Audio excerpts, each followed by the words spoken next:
అని అన్న బెల్ట్ తీసుకొని కొట్టడానికి వచ్చింది. నా షాపుని కొట్టకురా, నేను కొట్టినా కొట్టుకుంటా, పెట్టినా పెట్టుకుంటా, నా షాపు మీద నువ్వు చెయ్యొద్దు అనేసి దొబ్బాడు. దొబ్బినా కూడా ఆగలేదు అన్న, మనోజ్ అని ఆగలేదు. దానివల్ల ప్రశాంత్ దెబ్బ కొట్టిండు. అన్న సార్ ఏంటంటే కొట్టొద్దు నా షాపు, నేను భయం పెట్టుకుంటా, కొట్టకురా అన్నాడు. ఇద్దరు దానివల్ల ఇక ఆ షాపు గురించి ఏదంతా గొడవ, తండ్రి కొడుకులు నెట్టుకున్నారు. అసలు దెబ్బలు నాకు తెలిసి దెబ్బలు తగ్గలేదు, ప్లేట్ చేసుకున్నారు. దెబ్బలు తగినంత ఇది ఏం పాత ఉన్నాయి. అది ఇది ఒకటేసారి అన్నదమ్ములకు మంచి బద్దలు ఉన్నాయి. ఈమెను మౌనిక మేడం చేసుకోవడం ఇష్టం ఫస్ట్ నుండి వాళ్ళకి ఇష్టం లేదు.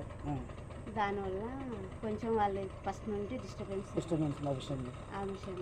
ఎవరికో బాబు ఉన్నాడు, ఆల్రెడీ బాబు ఉన్నాడు కాబట్టి వాళ్ళకి ఇష్టం లేదు. ఇంకా దానివల్ల అది జాబు వల్లనే ప్రసాద్ జాబు వాడు 6 సంవత్సరాలు 4 సంవత్సరాలు ఇక్కడ హైదరాబాద్ సార్ దగ్గర. ఇప్పుడు ఇంట్లో ఎవరెవరు ఉన్నారు? మనోజ్ నుండి మౌనిక ముందు అమ్మ ముగ్గురు. సార్ లేడా? మార్నింగ్ మేడం వచ్చి ప్రసన్న మేడం వచ్చింది కదా,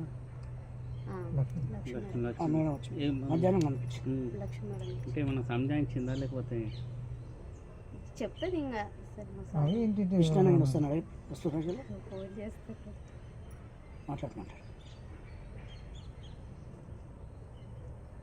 అన్న నా ఫోన్ అందరి ఫోన్ హ్యాండ్ ఓవర్ చేసుకున్నాడు కానీ నా మీద నమ్మకం ఎక్కువ. నా ఫోన్ ఒక్కటే హ్యాండ్ ఓవర్ చేసుకున్నాడు.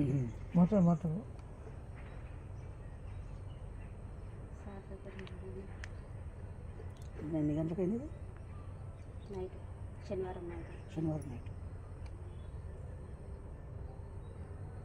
అంతేనా? ఇక్కడ ఇంకా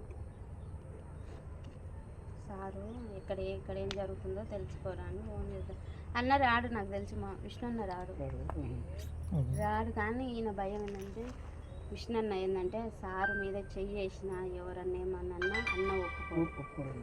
ప్రాణం తండ్రి కొడుకు పెద్ద కొడుకు చెయ్యేసిండు. అందుకని డాడీని ముట్టుకుంటావా అని కోపం ఉంటుంది అన్నకు, అంతే తప్ప. మొన్న వచ్చారు, టపాకాయలు కాల్చారు, పాపకు 1,00,000 రూపాయలు చేతిలో పెట్టాడు, మంచిగా ఉన్నారు. మనోజన్న పాప ఉంది, ఆ పాపకు 1,00,000 రూపాయలు చేతిలో పెట్టి మంచిగా మందలికి చెల్లాడు. కానీ మన విష్ణన్న పిల్లల విషయంలో అట్లా చేయడు. విష్ణన్న మంచిగా చూసుకుంటాడు. ఇక 1,00,000 రూపాయలు నాకు వద్దు మమ్మీ పంపించేసేయని మళ్ళీ